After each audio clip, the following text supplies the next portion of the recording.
Okay, so then let's go ahead. Thank you very much for inviting me, Sandra.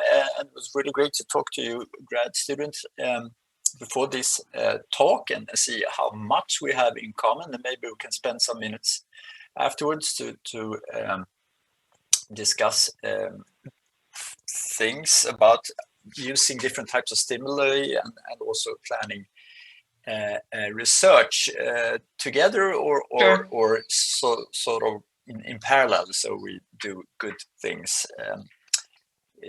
as a total, so to speak. So this talk is called a behavioral defense against disease, and so it starts with the logic that it's very bad to get sick, and it's not only bad, sometimes you die. So it's a good idea that you should stay clear of pathogens. And we had then wondered, how can we do that? Let's see now. Then we have started to look at this from the perspective of what is sometimes called the behavioral immune system. And here you see a busy slide. We think that here's our bodies, and there are pathogens in our environment, and we would like to avoid them. If we don't avoid them, they will hit the body, and then the body will take care of them. And we have immune system that is very elaborated and good in doing that, but of course it takes a toll, it has a cost, and sometimes you die.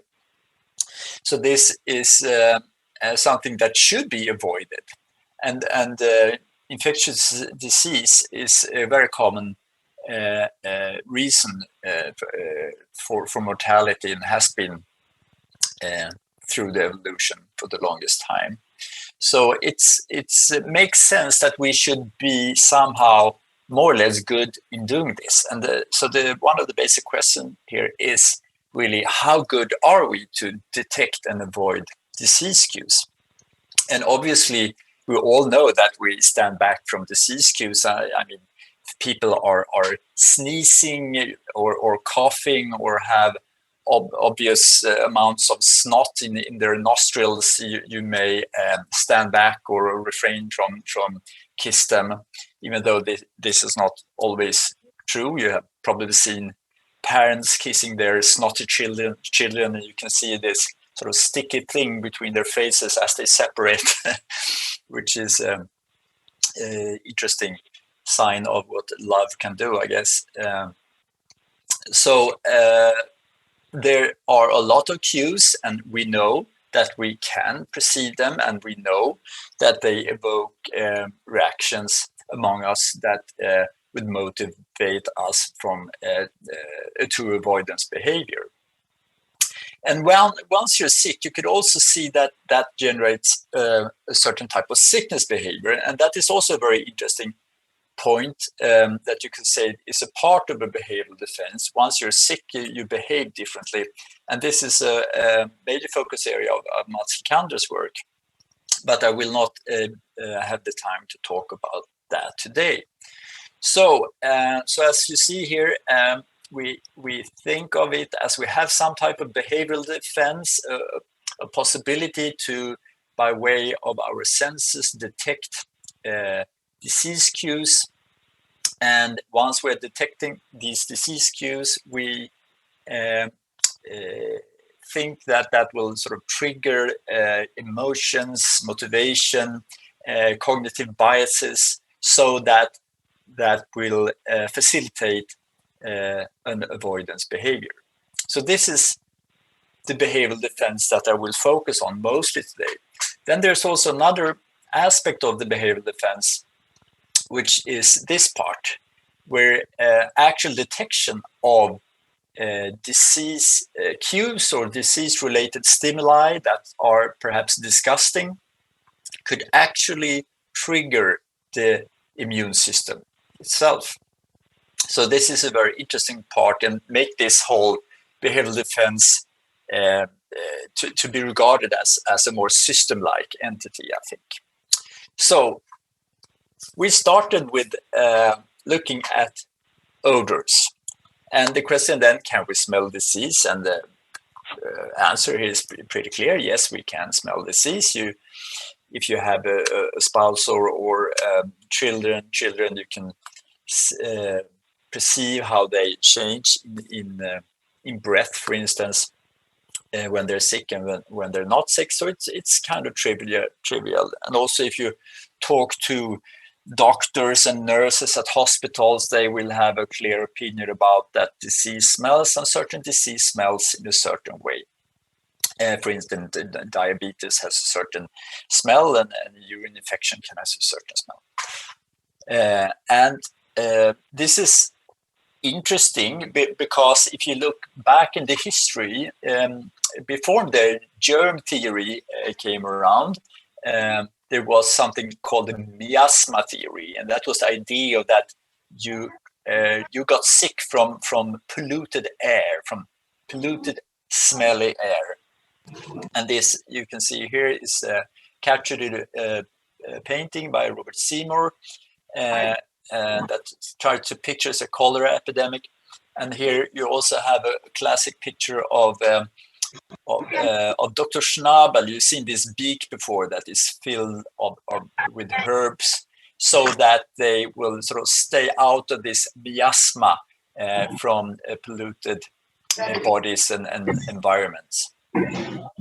And this herbs, then, I guess the logic here is that the herbs, they sort of masks the foul odor of the disease, and therefore the bearer of this beak gets the idea that now, when they cannot sort of perceive the foul odor, then they will not get sick by it.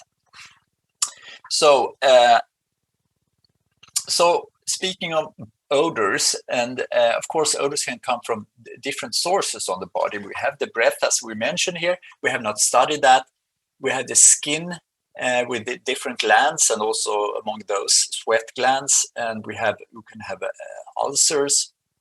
We can have the blood that we actually did a study on, and different vaginal secretions, urine and feces. What we have done so far is looking at skin in particular, but we also have one study we have looked at urine. So if you look in the literature, here is a review. It's from 2011. You can see a summary of key volatiles associated with infectious disease. You can here see different types of infectious disease, and you can see which source the smell is believed to come from, some of the affected area, the feces, the tumor, body odor, skin, breath, skin, and so forth. And you can see that the odor is typically foul. This is though sweetish, but also rotting, and putrid, and foul, and pungent, and foul. And here are some funny exceptions, like stale beer for tuberculosis, and musty or baked bread for typhoid fever, for instance. And in some instances, we can see that we have some idea of which volatile is associated with this disease. It must not be the one that actually smells, because that is not clear, but this is at least some ideas of what it is that smells. So, and it's interesting to think of the oral cavity. I mean, the oral cavity and the nasal cavity are places where you're exposed, where sort of the ambient air comes in, and when it comes to airborne diseases, it's a natural sort of entry point for infections. And therefore, it's interesting to think of it that the sense of smell is also situated exactly at the center of this sort of sensitive surface of the body.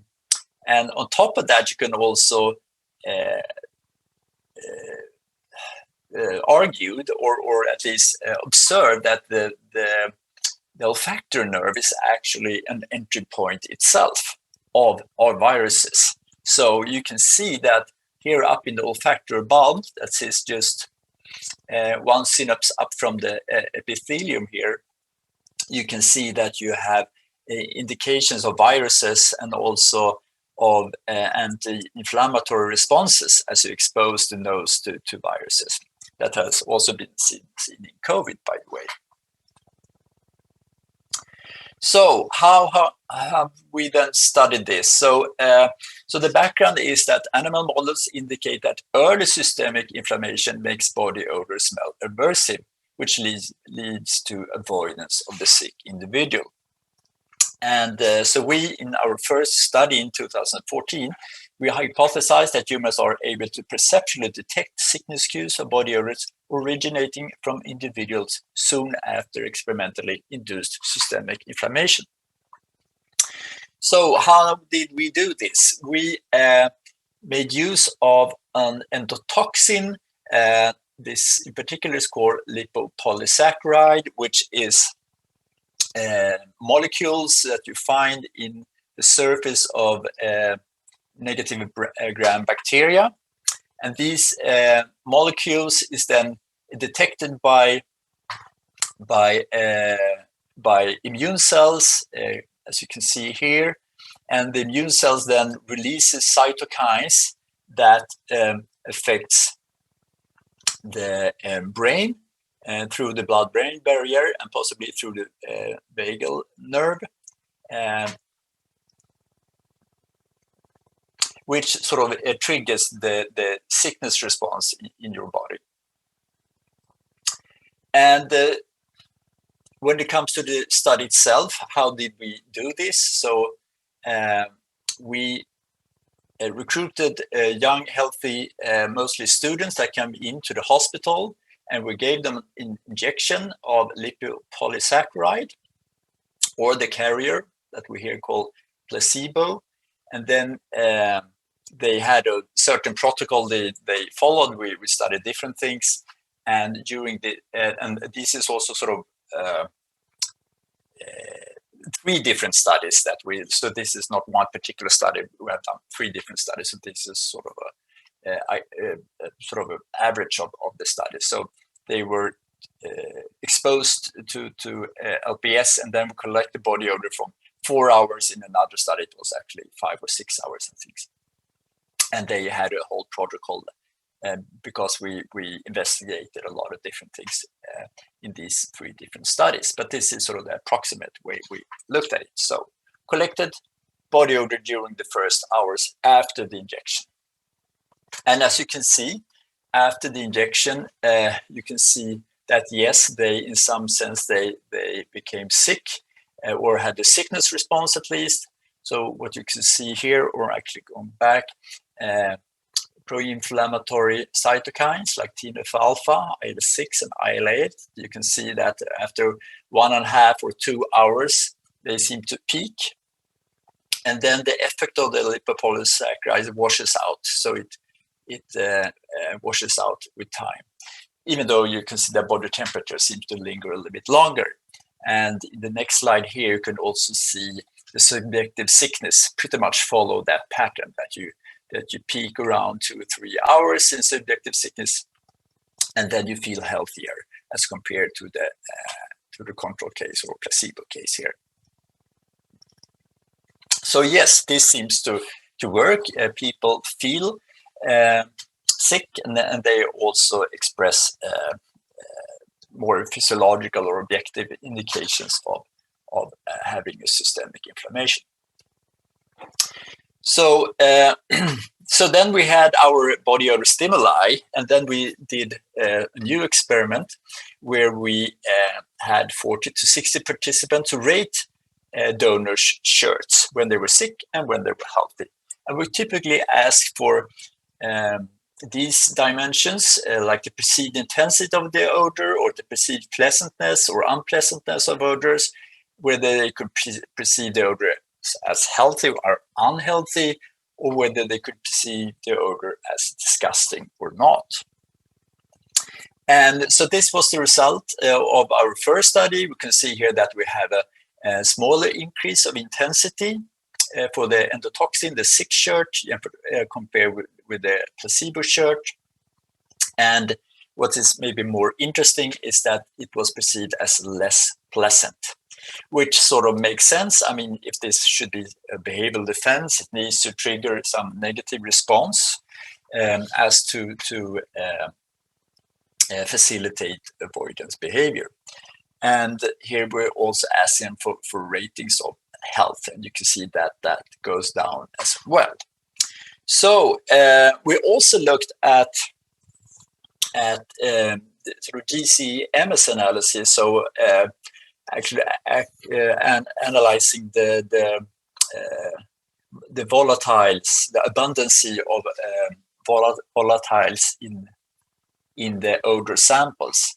And here we can see that we could not find which components, which molecules were actually triggering this difference. What we could see is in this analysis that they did not differ in overall abundance. That means that it doesn't seem to be the case when you're sick in this paradigm, you just sweat more. And since you sweat more, you smell more. And since the body odor is typically not very pleasant in a lab, you will be perceived as more intense at all and also less pleasant.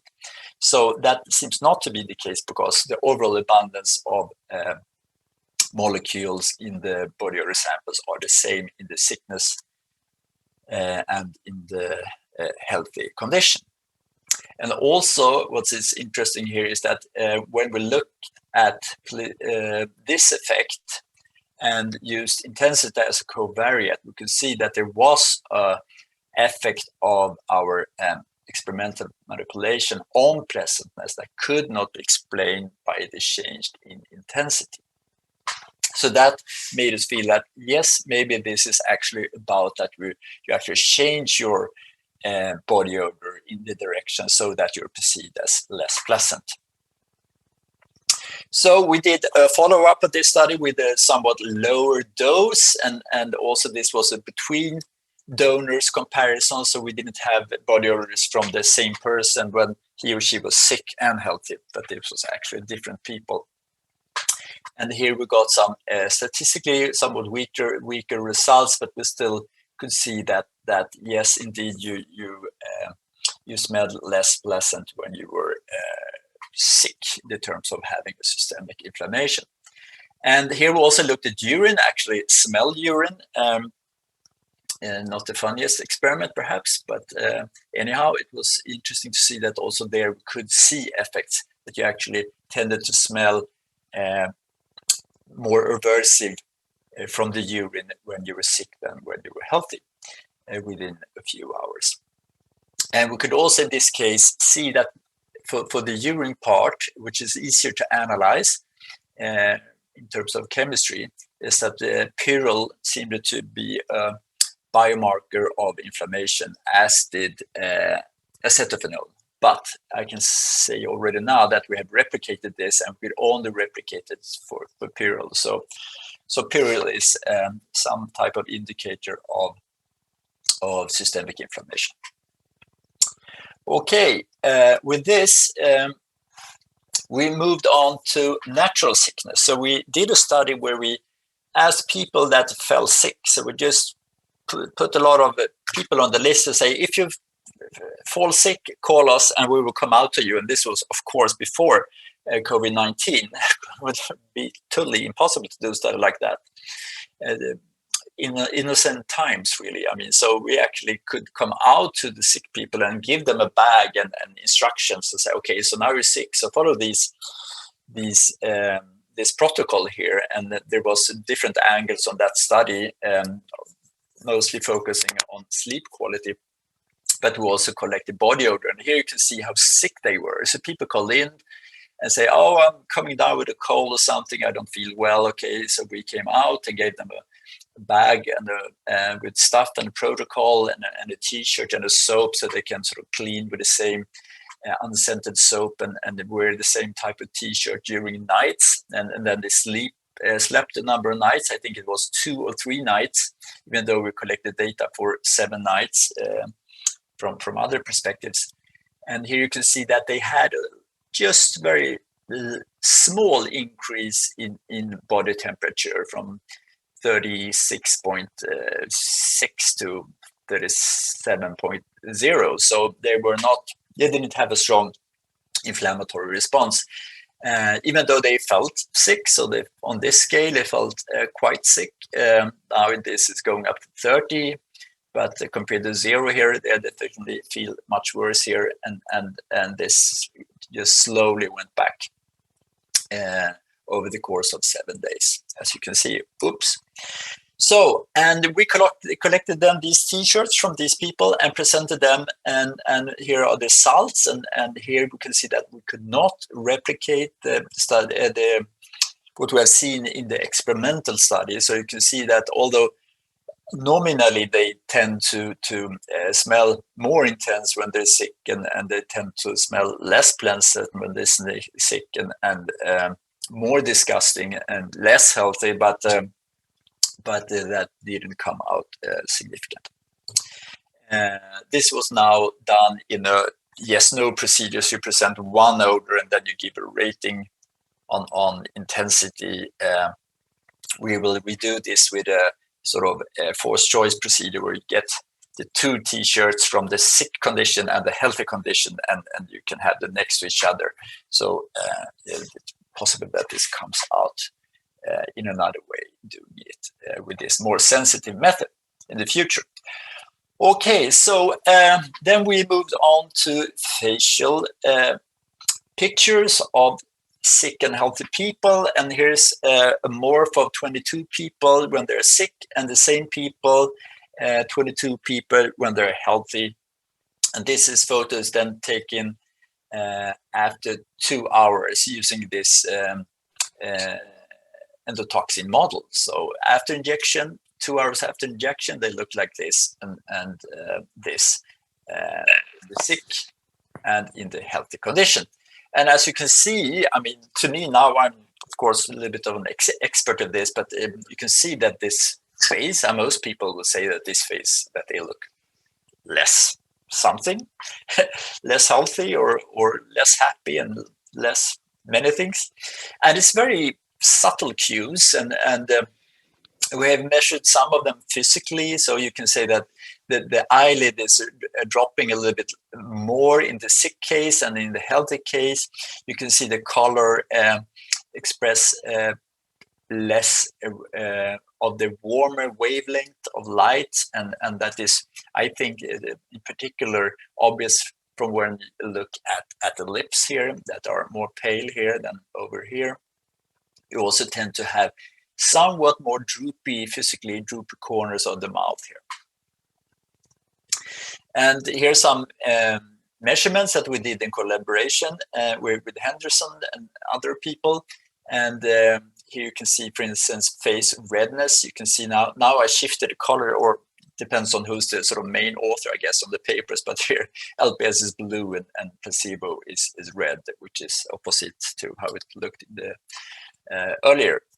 So anyhow, so LPS here, you can see you drop in facial redness during, which pretty much follows this sort of sickness peak as indicated here by cytokines. Follows this profile fairly well.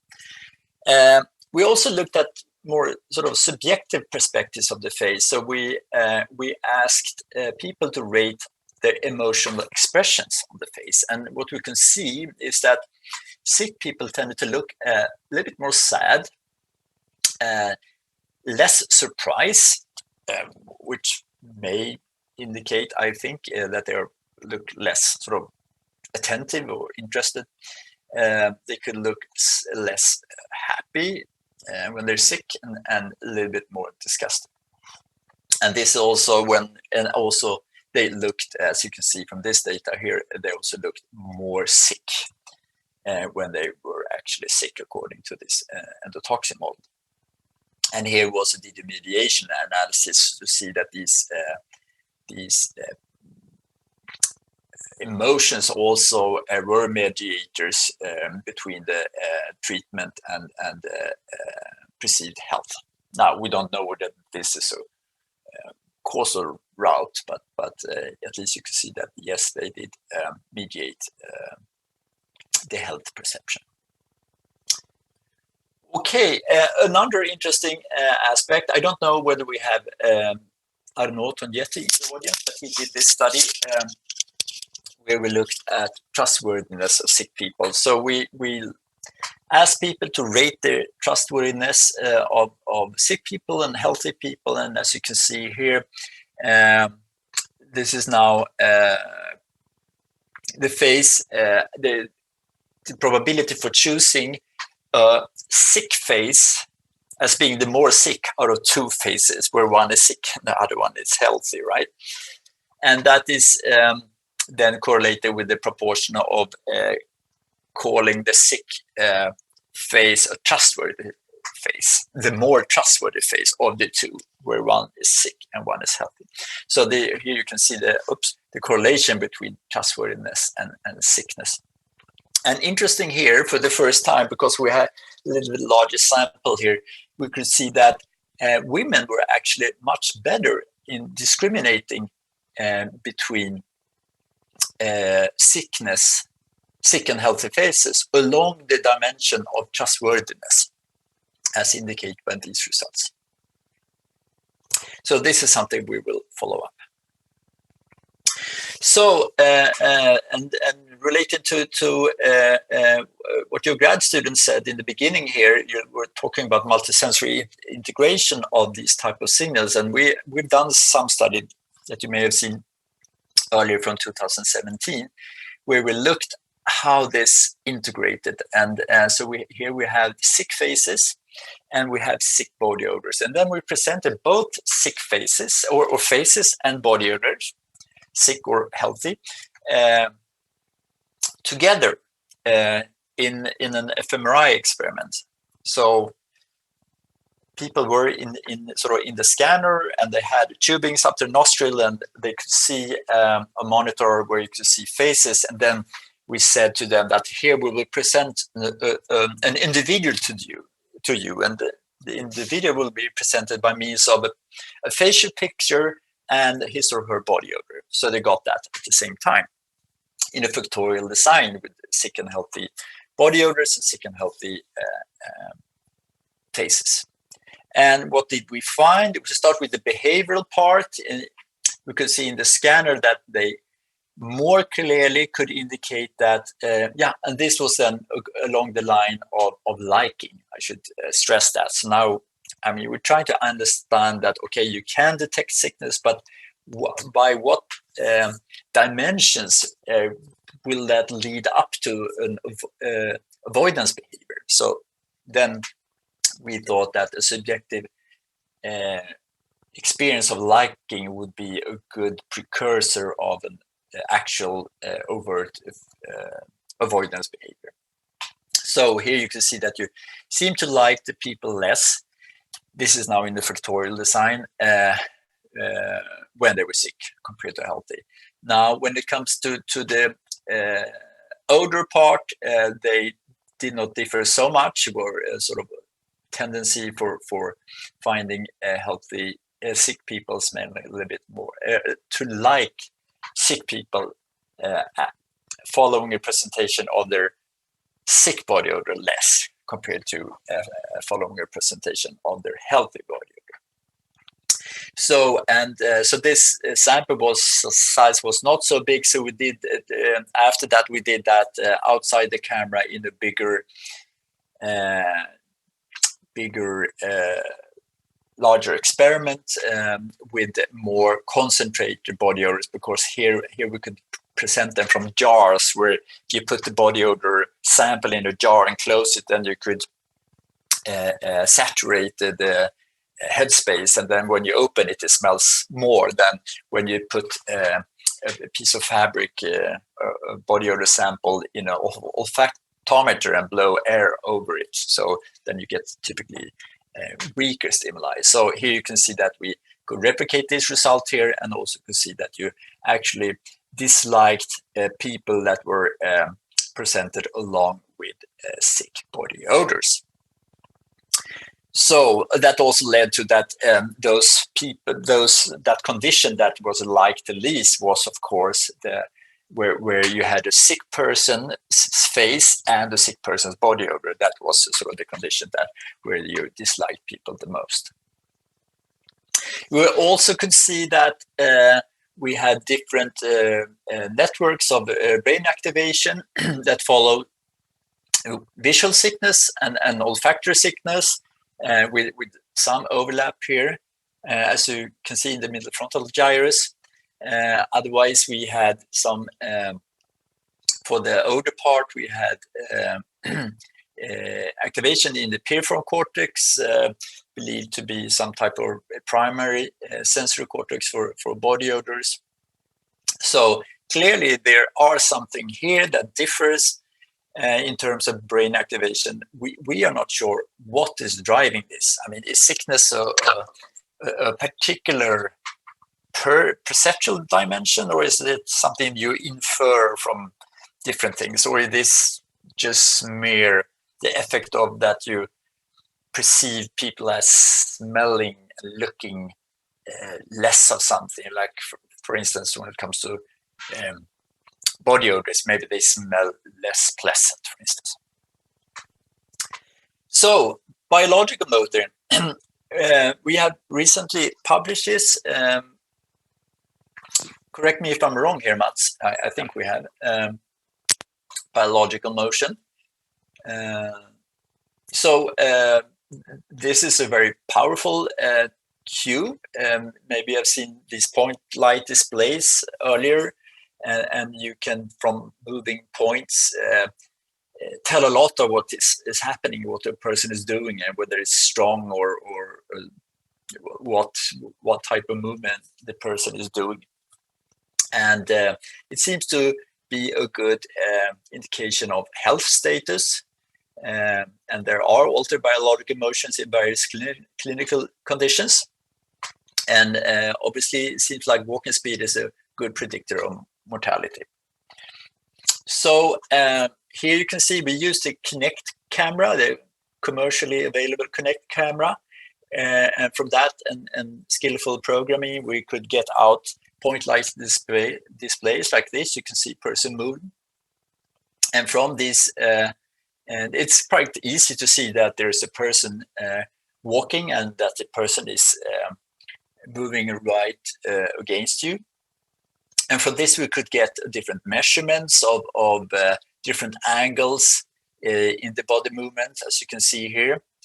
And it seems like quite a few of these body angles, like head angle and knee reflection angle, arm extension angle, and so forth, as you can see here, actually could predict the health state. I'm not quite sure, maybe Mats can fill in. Was this collected 3 hours after the injection? Or was it perhaps a little more, because they were quite sick? It was a high dose of LPS, so maybe it was 4 or 4.5 hours. I'm not sure. Okay. Because they needed to be able and wanting to walk, actually. Okay. Yeah, and this was a high dose study. Yes. Yeah. So did I say that this was done in the hospital under supervision by doctors and not happy psychology students? Yeah. Good. All right. So and there's some more of that sort. You can see also the movement, the time to stand up, and the first step length, and how quickly they moved was also predicted by their health status. Okay. So with that, we could say that, yes, it seems like you are perhaps, I would say, surprisingly skillful and sensitive in detecting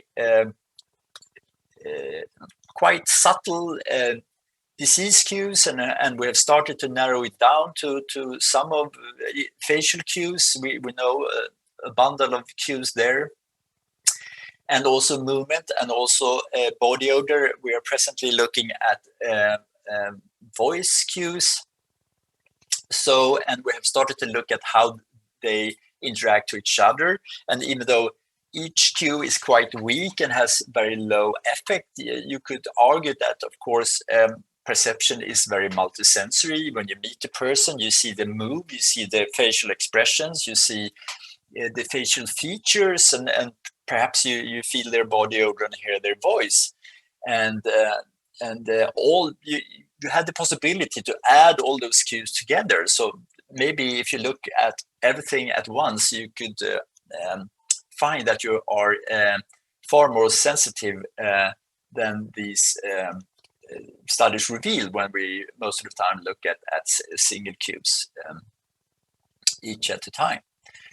So so we know we can detect cues, and in a way we can argue that this is somewhat early. Now this is not a true sickness, it's an experimental model, but at least you can say that within a few hours of systemic inflammation you express these different cues, and we have started to get a feeling for what type of psychological processes is triggered by this detection. We can see that you tend to feel that people, they smell less, tend to smell more disgusting and less pleasant and perhaps less healthy. And we see in pictures, I haven't shown you all data here, that you find people less attractive. And also, as we saw here, you like the facial pictures of sick people less. And also that this transfers over to judgments of trustworthiness. And altogether, that would be pretty good precursors of avoidance and behavior, I think. But that would be very interesting, and we're trying to find out how to do that in a good way, how we should measure actually overt avoidance behavior. So that's that part. And then we have looked a little bit at this part. This is now about, okay, let's say that the behavioral defense is not about just detecting and avoiding the source of a cue, the source of disease, but also that something in this detection is actually communicating with the immune system itself. And there are some indications of that. And this is a now almost classical study from 2010, which is really interesting. However, it hasn't been replicated, but it's there has been some similar studies. So this study looked at people that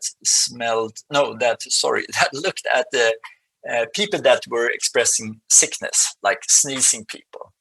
So, and then they compare that to one part with neutral picture, but also to other sort of threatening pictures. I mean, this is a disease threat, and this is a threat of violence, and so you compared it also to this type of threat. And then they looked in the blood, looked for analyzed the sort of immunological response. And they could see that that was higher when you looked at disease-related pictures. So that was quite interesting. This was followed up by Dick Stevenson, that did a couple of studies showing pure disgusting pictures and measured, I think it was TNF-alpha, so pro-inflammatory cytokine in the saliva, and could see that when you looked at disgusting pictures, you got an immune response. So we tried to do that using odor disgust. So we designed an experiment where we actually designed for each person in the experiment, where they smelled through a battery of odors we had, and we asked them to pick out the really, really nasty, disgusting odors. Because in the pilot experiment, to show that it was hard to actually generate disgust. I didn't think that would be the case because people were so different. Some people thought our neutral odors were smelling really bad, and some people thought our disgusting odors, nominally disgusting odors, were actually quite okay. You know, the thing with... I think I tried those. I think I smelled those when I was at KI at some point. I almost vomited when I was smelling one of them. I hope that was not a neutral No, I hope not. Anyhow, so we had to pick them out for each person. So there is, in that way, so we then had a control session and a discuss session, and people came in and we measured the baseline from blood and saliva. And we also measured the EMG, the muscular tonus in the face, and those muscles that is related to discussed expressions pre and post 30. And here you can see, did our discuss manipulation work? Yes, this is pre-state discuss. How disgusted do you feel now as a state perception? And the equal before and after, right after being exposed to disgusting odors, yes, they felt more state disgusted. And no, I mean, a small effect also on stress, but that was not related to the actual stimulus, because it's sort of, yeah, you can see it's a constant difference between these three measuring points. And here we could see the levator labii, that is the nose wrinkle muscle that indicates disgust, and you can see that you have a constant effect on this muscle all through the session where you present, I think is 12 or so disgusting odors, or these disgusting odors for 12 minutes. And so it's not stimulus induced. You can see that you have a constant effect on this muscle during the whole discuss session compared to the neutral odor session down here. So yes, we did succeed in disgusting people. And here is then sort of the main outcome of the studies. We looked at TNF-alpha, which is a pro-inflammatory cytokine, and we could see that, yes, directly after exposing participants to discuss, you can see that you actually have an inflammatory response in the oral cavity. Although we did not see it in blood, which perhaps makes sense since odors is sort of a precursor of what is sort of hitting the oral cavity. So it seems to be a local immune response in the oral cavity. Right, this is not yet published. Right, yeah, so I think now, what time is it, Sandra? It's quarter to 6, and I think I said I should talk for about 45 minutes, and then we could discuss a little bit. And so this is pretty much it. I think I will leave this part to a later occasion, perhaps. So again, we have looked at whether we, through behavior, can detect cues of disease, and we have found and identified a number from the visual and olfactory cues. We can see that they seem to integrate in the multisensory way, and we have seen that they affect sort of the percept of the person in a negative way, which is reasonably a precursor of actual overt avoidance behavior, which we have not measured yet. And we can also see that this interesting loop here seems to work also for odors, that if you actually feel disgusting odors, and then we believe that the disgust is sort of a indication of disease-related stimulus. So then you seem to be able to, through mere perception, to trigger the immune system, which is very interesting, I think. So with this, I think I can jump to my conclusions then. So akin to rodents, so we started there. Humans are able to take the social cue of sickness from body odor alone. Now, if you look at rat mothers, they will not avoid their pups. They will, if they get sick, they will increase their nursing instead. So this is, I guess, will most likely work with strangers, and we have only looked at people perceiving other people that are strangers and not friends or spouses or anything. Or yeah, children. I was going to ask about genetic compatibility, but you haven't looked for that, right? No, we have not. Yeah. So we find a number of facial and biological motion cues that can also be observed on top of the olfactory ones. And next, looking at the vocal cues. And these cues seems to be observable already a few hours after innate immune system activation. And sickness cues decrease liking and trustworthiness of presented persons, probably being good precursors of avoidant behavior, we think. Sickness cues activates a number of lower order and higher order cortical areas, and disease-relevant perceptual stimuli can trigger an inflammation response. So, as such, the detection and reaction to these cues may be part of a behavioral defense that is integrated with the immune system. Yeah, that's it. Thanks a lot, Mats. I think I will open the floor to those who want to ask questions.